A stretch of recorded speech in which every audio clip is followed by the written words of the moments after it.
Hi friends, welcome to maths reminder. इस video में आप पढ़ेंगे प्रायिकता यानी प्रोबेबिलिटी। प्रायिकता क्या होता है, इसकी क्या परिभाषाएं हैं, इन तमाम चीज़ों को हम लोग देखेंगे। प्रायिकता की शुरुआत कैसे हुई, तो आइए जानते हैं प्रायिकता क्या होती है। देखिए प्रायिकता, ठीक है, प्रायिकता प्रोबेबिलिटी, ठीक है। प्रायिकता का संकेत P होता है। प्रायिकता को संकेत P से सूचित करेंगे हम लोग, और इसके साथ एक शब्द होंगे जो बहुत ही इम्पोर्टेंट है, इवेंट यानी घटना। इन दोनों को समझ लेना जरूरी है। किसी भी घटना को हम लोग E से सूचित करेंगे, और किसी भी घटना के घटित होने की प्रायिकता को, किसी भी घटना के घटित होने की प्रायिकता को हम लोग PE से सूचित करें। किसी घटना के घटित होने की प्रायिकता को PE से सूचित करेंगे। तो देखिए प्रायिकता होता क्या है, प्रायिकता का जन्म कैसे हुआ, प्रायिकता का शुरुआत कब हुई, कैसे हुई, और प्रायिकता की जरूरत क्यों पड़ी, आवश्यकता क्यों पड़ी। क्योंकि जब तक किसी चीज़ की ज़रूरत नहीं होती है उसका विकास नहीं होता। आप यदि प्रायिकता के बारे में बिल्कुल नहीं पढ़े हैं, बिल्कुल नहीं जानते हैं, कभी सुने भी नहीं है, फिर भी आपको प्रायिकता आ जाएगा, ठीक है। क्लास 9th और 10th के लिए ये तो ज़रूरी है ही, यहाँ तक कि 11th और 12th के स्टूडेंट को भी ये वीडियो देखना चाहिए। देखा जाए तो सैद्धांतिक तौर पर प्रायिकता का शुरुआत बी पास्कल साहब ने किए थे 1623 में। उन्होंने ही सबसे पहले प्रायिकता का सैद्धांतिक रूप से अध्ययन किया और लोगों को बताया इसके बारे में। उसके बाद एक बुक लिखी गई जेरोन गार्डन के द्वारा। एक गणितज्ञ हुआ करते थे जेरोन गार्डन। उन्होंने book on games of chance, book on games of chance नाम से एक पुस्तक प्रकाशित किए 1663 ईस्वी। जेरोन गार्डन के बाद प्रायिकता का सबसे लंबा अध्ययन और गहरा अध्ययन करने वाले गणितज्ञ हुए जैकोब बर्नौली। कौन? Jacob Bernoulli. इन्होंने सैद्धांतिक रूप से प्रायिकता का बहुत ज़्यादा अध्ययन किया। आज की जो हम लोग प्रायिकता पढ़ेंगे उनमें करीब करीब सभी सिद्धांत जो है जैकोब मेरन के द्वारा ही दिए गए हैं। जितने भी गेम्स है डेट इज जुआ, और जुआ के खेल से ही प्रायिकताओं की शुरुआत हुई है। आज प्रायिकता का इतना बड़ा स्कोप हो गया है कि करीब इंजीनियरिंग के करीब करीब सभी क्षेत्रों में होती है। समुद्र में जहाज के आवागमन के लिए भी प्रायिकता का प्रयोग किया जाता है, ठीक है। कई प्रकार की सूचनाओं के लिए भी प्रायिकता का प्रयोग की जाती है। प्रायिकता क्या है? तो किसी भी घटना के घटित होने की, किसी भी घटना के घटित होने की संभावनाओं का अनुमान लगाना क्या है? प्रायिकता है। घटना किस प्रकार की हो सकती है? जैसे एक सिक्का को हमने उछाला, एक सिक्का को उछाला, तो उछालने की जो प्रक्रिया क्या है? एक प्रयोग होता है। क्या होता है? प्रयोग होता है। प्रायिकता में इसको हम प्रयोग बोलते हैं। जब उछालने के बाद ऊपर में अगर हेड आता है तो हेड आई, वह क्या है? घटना है। घटना, देखिए घटना को इवेंट लिखा जाता है दूसरी भाषा में, अंग्रेजी में इवेंट, यानी कि घटना ई हो गया, कोई घटना ई हो गया। तो घटना को ई से सूचित करेंगे या कोई और भी शब्द से आप सूचित कर सकते हैं, कोई और लेटर से। प्रायिकता को संकेत P से सूचित करते हैं और घटना को ई से सूचित करते हैं, ठीक है। तो किसी घटना के घटित होने की संभावनाओं का अनुमान लगाना क्या है? प्रायिकता है। तो देखिए, क्योंकि ये जुआ से शुरू हुआ, किससे शुरू हुआ? जुआ नाम जुआ से। और जुआ क्या है? एक प्रकार का खेल है। क्या है? जुआ क्या है? एक प्रकार का खेल है। तो ये खेल के लिए हम लोग एक सिक्का ले सकते हैं। जिस सिक्का को उछालेंगे तो क्या आएगा? या तो हेड आएगा या तो टेल आएगा। सिक्का को उछालने में क्या होगा? अगर सिक्का को उछाला जाए तो क्या आएगा? हेड हो सकता है, या नहीं तो टेल होगा। हेड होगा, नहीं तो टेल होगा, कॉइन्स को उछाला जाए, ये कॉइन हो गया। देखिए हेड, एच से क्या हुआ हेड, ये है हेड, और टी मीन्स क्या टेल, क्या हो गया। और हेड को हम लोग शीर्ष भी कहते हैं, क्या शीर्ष, और टेल को बोलते हैं पृष्ठ, क्या पृष्ठ, या इसी को हम लोग चित्त बोलते हैं, क्या चित्त, दूसरी भाषा क्या हो चित्त, और ये होगा पट। ठीक है, ये क्या है पट। इस तरह से हम चित्त या शीर्ष को हेड कहते हैं और संकेत एच होता है, पट या पृष्ठ जिसको टेल कहते हैं यानी कि पुच्छ, और इसका संकेत क्या होता है टी होता है। दैट मीन्स सिक्का को अगर उछाला जाए तो संभावना, कुल संभावना क्या हो जाएगा, कुल संभावना जो होगा सिक्का को उछालने पर, तो कुल संभावना, ठीक है, कुल संभावना कितने प्रकार से होगा, दो प्रकार से। एक सिक्के को उछालने पर कुल संभावना क्या होगा, दो प्रकार से, मतलब एक हेड आ सकता है या टेल आ सकता है, दोनों में से कोई एक आएगा। ठीक है, तो कुल संभावना कितना हो गया, दो। अगर सिक्का को उछाला जाए और पूछा जाए कि टेल आने की प्रायिकता क्या होगा, क्या टेल आने की प्रायिकता,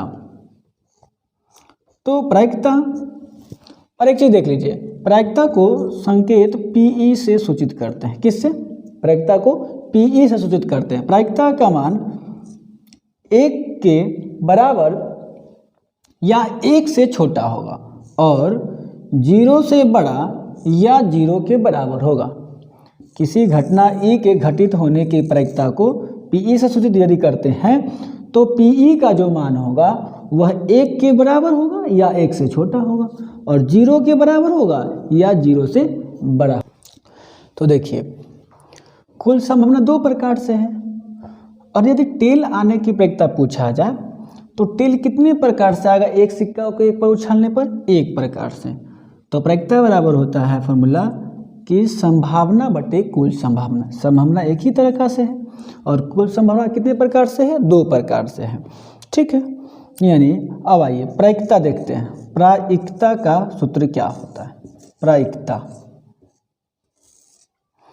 तो प्रायिकता का सूत्र है संभव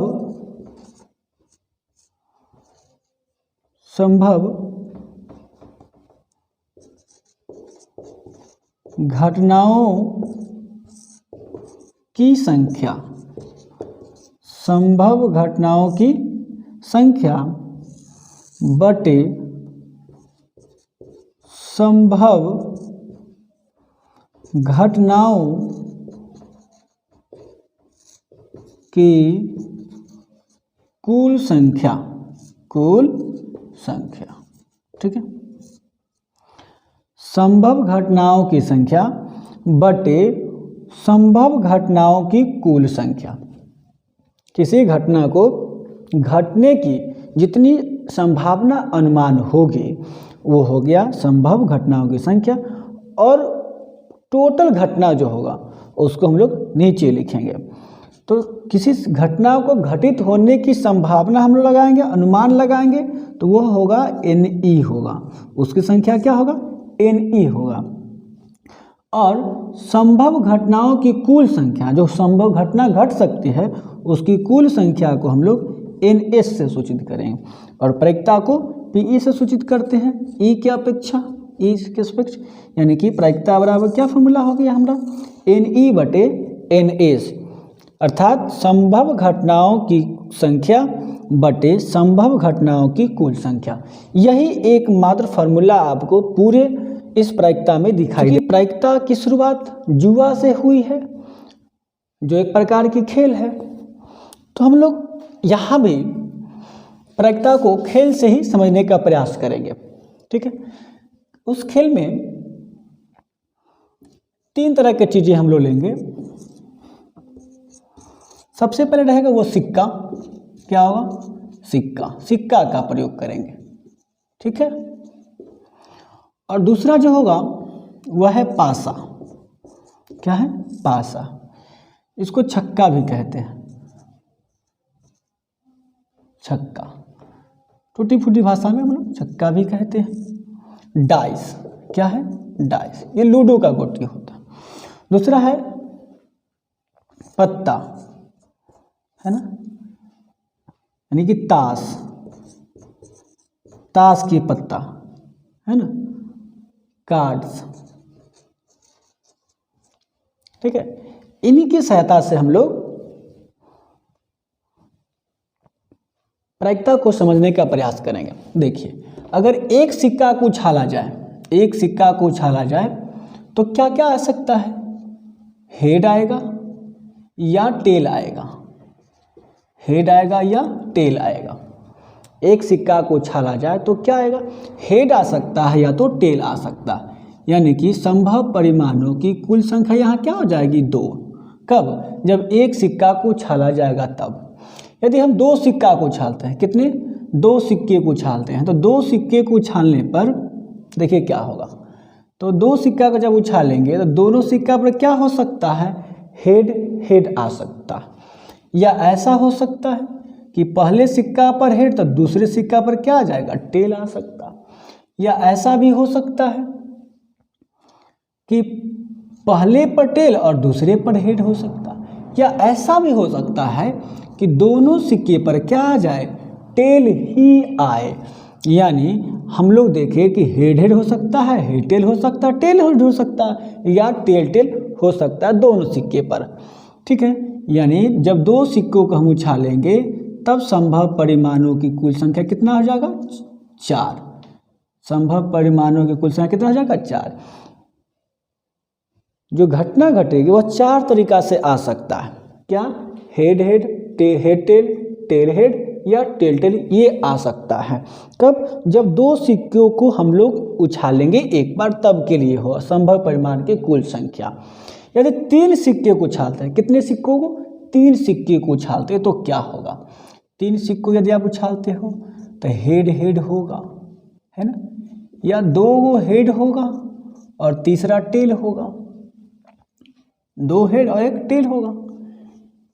फिर जाके तीसरे पर टेल ना हो के क्या हो सकता है कि दूसरा पर टेल आ जाए और फिर दूसरा पर टेल और तीसरा पर हेड, या पहले पर टेल आ जाए और बाकी दोनों पर क्या हो जाए?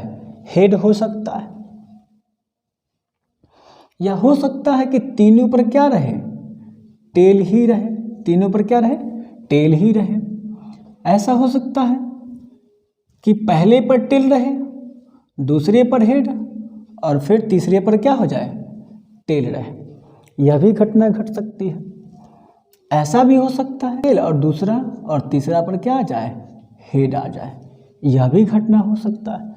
तो 1 2 3 4 5 6 7 8, यानी 3 सिक्कों को जब उछालेंगे तो संभव परिमाणों की कुल संख्या कितनी हो जाएगी? 8। संभव परिमाणों की कुल संख्या कितनी हो जाएगी? 8। देखिए, इसका रूल क्या है कि जितने सिक्के होंगे उस पर पावर उतना ही रखेंगे तो हमारा कुल परिमाण निकल जाएगा। देखिए, 1 सिक्का था तो 2 पर कितने पावर रखे? 1। और इसमें 2 सिक्का हमने उछाले तो 2 पर कितने पावर रखेंगे? 2। तो कितना आ गया परिमाणों संख्या? 4। यहाँ पर हमने 3 सिक्के लिए, कितने सिक्के? 3 सिक्के। 2 पर पावर कितने रखेंगे? 3। जितना सिक्का होगा 2 पर पावर उतना ही रखेंगे, तो ये कितना हो गया? 8। अगर 4 सिक्के रखेंगे तो संभव परिमाणों की कुल संख्या कितनी हो जाएगी? 2 पर पावर 4। इसलिए जितने सिक्का होगा उसका पावर 2 पर उतना ही पावर हो जाएगा। तो 1 सिक्का है तो 2 सिक्का है तब 3 सिक्का है तब। अगर उछालते हैं तो इस तरह से घटनाएं घटेगी। संभव परिमाणों की कुल संख्या याद रखना होगा और समझ लीजिए कैसे लिखाता है, ठीक है। अब यदि पासा है, डाइस है, तो एक डाइस पर, एक पासे पर क्या लिखा होता है? तो 1 या 2 या 3 या 4 या 5 या 6, ठीक है। एक सिक्के, एक पासे पर क्या क्या लिखा होता है? क्योंकि उसमें 6 सतह होता है। क्या सतह होते हैं? कितने सतह होते हैं? 6 सतह होते हैं। देखिए, इस तरह का फिगर होता है। ये डाइस हो गया आपका, क्या है? डाइस है। ध्यान दीजिएगा, इस तरह से इसके 6 फेस होते हैं और सभी फेस पर एक खास नंबर लिखा होता है, ठीक है। ये हो गया। इस तरह के एक पासा होता है, छक्का। जिसपे यहाँ अगर 1 लिखा हुआ है, 2 3 4, प्रत्येक फेस पर 1 से लेकर कितने तक लिखा होता है, 6 लिखा होता है। 6 से बड़ा किसी फेस पर नहीं लिखा होगा और 1 से छोटा भी नहीं होगा।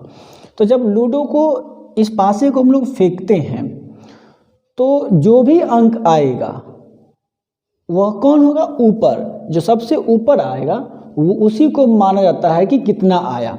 अगर सबसे ऊपर वाले फेस पर, सबसे ऊपर वाले सतह पर 4 आता है तो ऐसा माना जाएगा कितना आया, डाइस को फेंकने पर 4 आया।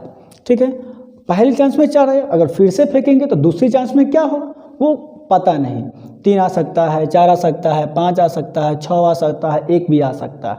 तो जितने बार आपको चांस मिलेगा, लूडो को फेंकने में जितना चांस मिलेगा इस छक्का को फेंकने पर, उतने बार अलग अलग संख्या आ सकते हैं। लेकिन वह अलग अलग आएगा भी तो किस में से आएगा, 1 से लेके 6 तक के अंक में ही आएगा, कोई दूसरा संख्या नहीं आएगा, क्योंकि यही लिखा ही होता है।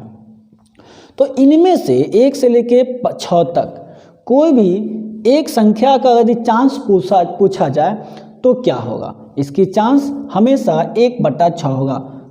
एक डाइस को फेंके जाने के बाद किसी भी एक अंक के आने का चांस की प्रायिकता क्या होगा, तो 1/6 आने का चांस कितना होगा, क्योंकि हर अंक कितने प्रकार से इसमें आएगा, एक ही प्रकार से आएगा।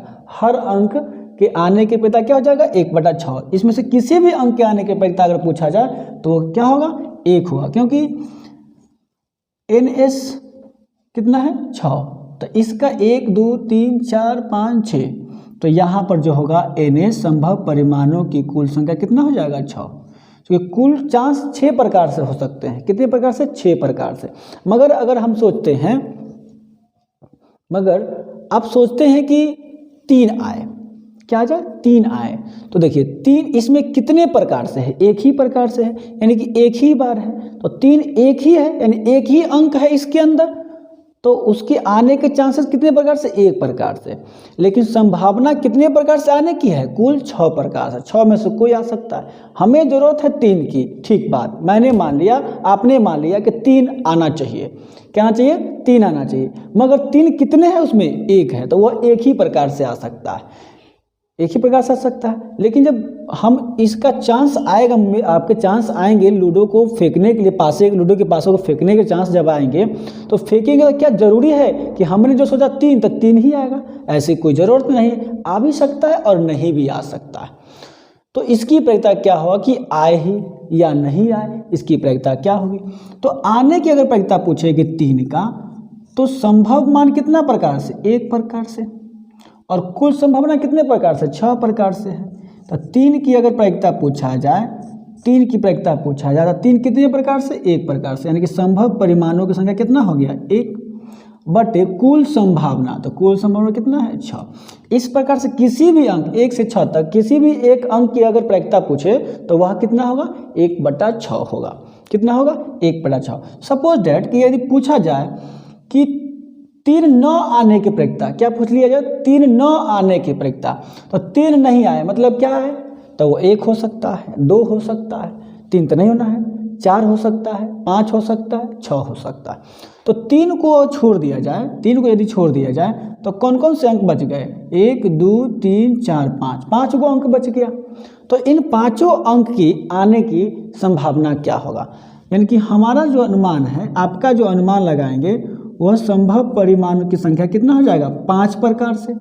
तो प्रायिकता क्या हो जाएगा, PE बराबर संभव परिमाणों की संख्या, तो कितना हो जाएगा, 5 बटे कुल संभावना, वो आ सकता है 6 प्रकार से।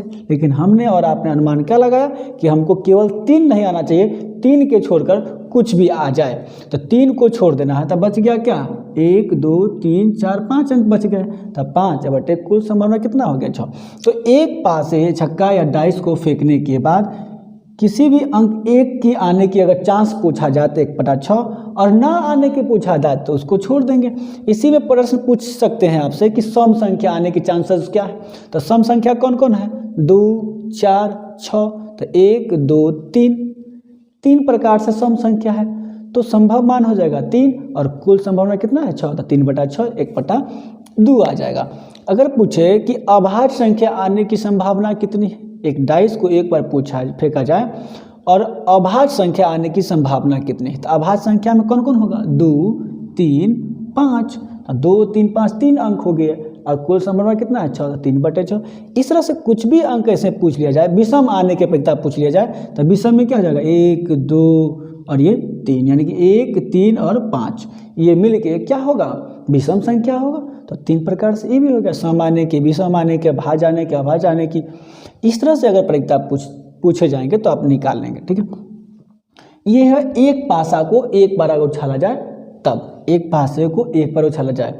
यदि 2 पासा को, यदि 2 डाइस को फेंका जाए एक साथ, कितने डाइस को 2 डाइस को फेंका जाए तब संभव परिमाणों की कुल संख्या कितनी होगी। तो ध्यान रखिएगा 36 को होगा। जब 2 डाइस को एक साथ अगर फेंका जाए तब संभव परिमाण की कुल संख्या कितना हो जाएगा 36 होगा। वो कैसे होगा मैं आपको समझाऊंगा। तो इसको जानने के लिए, समझने के लिए और सीखने के लिए बने रहिएगा हमारे इस चैनल पर और पूरे अंत तक जरूर देखिएगा। हो सकता है कि ये वीडियो थोड़ा ज़्यादा लंबा हो जाए तो मैं इसको इस वीडियो में नहीं बना करके अगले पार्ट इसके जो आएंगे उसमें दूंगा। ठीक है, तो ध्यान रखिएगा। अब दूसरा क्या है ताश, यानी कि पत्ता। ताश में क्या होता है पत्ते होते हैं, कार्ड्स होते हैं। ताश में कुल 52 पत्तियां होती हैं। कितने होते हैं ताश में 52 पत्ती होती हैं। ताश में 52 प्रकार के पत्ती होती है जो 2 रंग के होते हैं, 2 कलर के होते हैं। एक रेड होते हैं, एक ब्लैक होते हैं। ठीक है, एक रेड और दूसरा क्या है ब्लैक। ये 2 प्रकार के कार्ड्स होते हैं, यानी कि लाल और काला। ठीक है, और दोनों 26 प्रकार के 26 होते हैं। यह भी 26 और यह भी 26 होते हैं। और यह दोनों भी, इसके भी 2 प्रकार से होते हैं। एक होंगे लाल पान, क्या है लाल पान, और दूसरा होता है ठिकरी। क्या होगा ठिकरी। ठीक है, ठिकरी। ठीक है, यह भी लाल होता है, ठिकरी भी लाल होता है और लाल पान भी लाल होता है। इसकी संख्या कितनी होगी 13 और इसकी संख्या कितनी होगी 13, यह भी 13 होगा। और उसके बाद ये है ब्लैक, यानी काला रंग का कार्ड्स। यह भी 2 प्रकार के होते हैं। एक होगा चिड़ी, क्या होगा चिड़ी। ठीक है, और दूसरा होता है काला पान। दूसरा को क्या कहते हैं काला पान। ठीक है, ये काला पान है और ये चिड़ी। यह भी 13 होंगे और यह भी कितने होंगे 13 होंगे। तो प्रत्येक पत्ती के प्रकार जो होते हैं वो 13 प्रकार के होते हैं। लाल पान भी 13 होंगे, ठिकरी भी 13 होंगे, चिड़ी भी 13 होंगे और काला पान भी 13 होगा। काला पान भी कितने होंगे 13 होगा। और कलर के आधार पर 2 प्रकार के होंगे, रेड और ब्लैक। 26 होगा।